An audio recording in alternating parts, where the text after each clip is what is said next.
guys, my lord, we are getting into some relatively interesting stuff with the Fate Zero Grand Order. Great grand, great grand. Um, Fate Grand Order is definitely not my favorite of all of the Fates. I can definitely see why it's the favorite for some people who have been religiously playing that game and getting ridiculously high on it.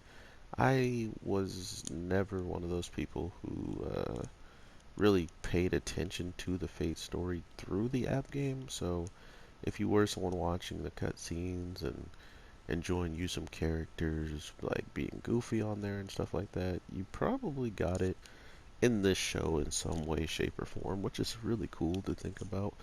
Um, So for me, a person who was like skipping stories and not really paying attention to it ever since I lost my first account and had to start over, I didn't really care for what was going on. I was just trying to get far. And I feel like that also kind of ruined my playtime of that game because I just didn't care nearly as much.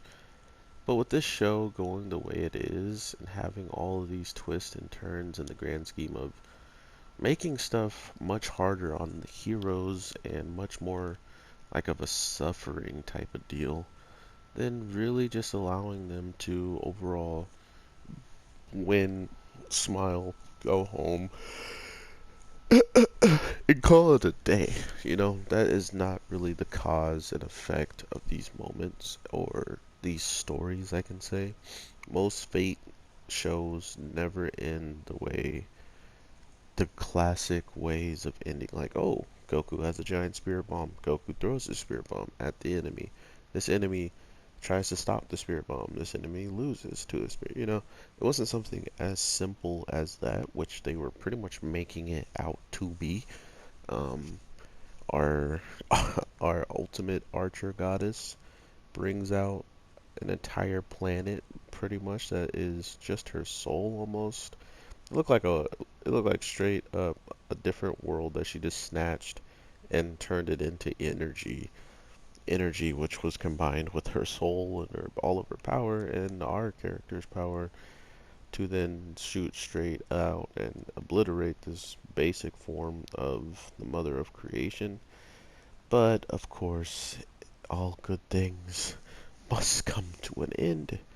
And the end of that was it did nothing but really just put her to her final form, which is kind of saying something, seeing how they couldn't even get close to her once she started to just pick up the tone of her singing once they got closer to make sure they couldn't make a move on her. So it's kind of telling when all of a sudden you're absolutely obliterating someone with that much power to stop you from really doing what you came there to do, which was to square up. Excuse me. And now that we're in a position to finally see just where Grand Order is coming to its inevitable conclusion, it feels like it just keeps running and running further away from that point. Like every episode from maybe 3 episodes ago, they were trying to conclude it. Like ever since we lost Anne and Marlon, um, that was the closest we had gotten to a conclusion. Then come to find out, King, the guy who was reincarnated and lost all of his memories, Kingu, um, he winds up then in a position where he is supposedly the last end all be all.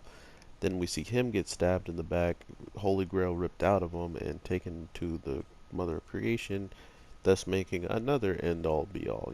So it's a big, like, cat and mouse type of show, which there's nothing bad about it. The only thing is, will it be satisfying? Like, after all these things that are happening and they're proving the point of just like how ridiculously powerful this person is, will it be good enough for us to be like, man, they nailed this overall build up and suspense that had been going for quite some time now. And not only has it been going for some time, the overall threat was switched over to like 2 to 3 different people already in this one arc of a you know event that's going on.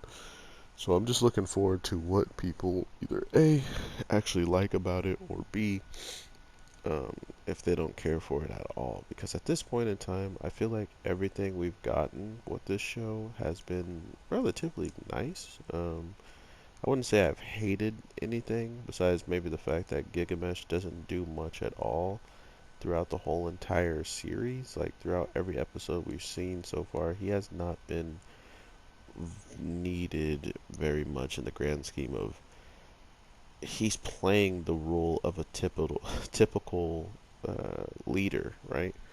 The leader who just sits back, sends troops out, and tries to save face for the people and make it seem like there's a lot less going on, a lot less wrong. And it just might not be the case, but the way he's carrying himself, the way he's just being relatively calm throughout the whole entire series shows you that the threat isn't as threatening until all of a sudden we get to this week's episode and he's actually lashing out at people for not being good for the one things that they're known for, which kind of seem obvious, I guess you can say in a way. Once they brought up the ox or whatever, which my question is, where is this ox? Like, how could she not find it?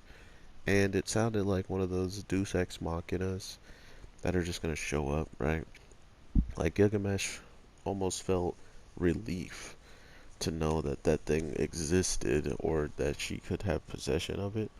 So to have him go from that to just like, man, I guess we're gonna have to try to, just make it any way possible. Like he almost had doubt that that would be even possible now that he knows that information. So it's one of those things that is kind of scary about his determination and his demeanor is once that starts cracking and once it starts going and people can't even look to him for someone who's like not truly showing fear and stuff like that, you might just be screwed, right? Like you might just be in one of the worst positions you could ask for, and now we're truly going to see them at their most desperate.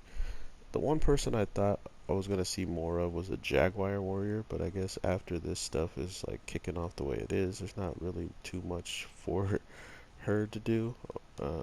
So now it's coming down to a really weird overall battle of attrition for the humans and for the mother of creation. It just comes down to her moving in time. Like, oh, I'll just take my time, slowly gliding across, so there's no real rush on her part compared to the humans who have to put up this fang fortress of like bones that actually stopped and didn't deteriorate instantly when it was touched by the water, so it gave them just that much more time to be ready and prepared for what's coming. But overall, man, Fate, that was sick. I forgot about that move. Um, Overall, Fate is going to be coming to a conclusion sooner or later. The one thing that I'm super excited about is all the new shows that should be around the corner here soon.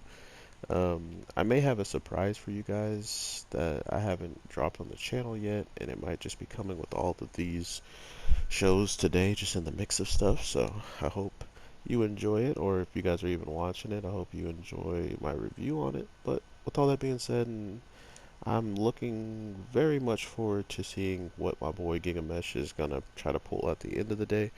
But it sounds like he may have been playing his cards right the whole time because without him being alive, um, also history or this era of this time would be in a very very bad place with his death. So he's doing it right. It just comes down to I love seeing his character fight and just how much effort he puts into every attack and thought process through the fights. That it's kind of a shame we're gonna miss him. But as a whole, I hope to talk to you guys in the next one, and I will talk to you later. I am your boy, the Anime G, and I'll talk to you in the next one. Peace. Oh God. Fine, you get your special off, but I'm doing my special right after, and if I miss, the video ends.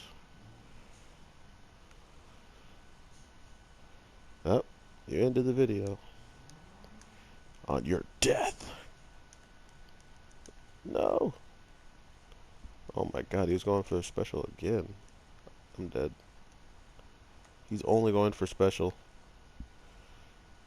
Yikes.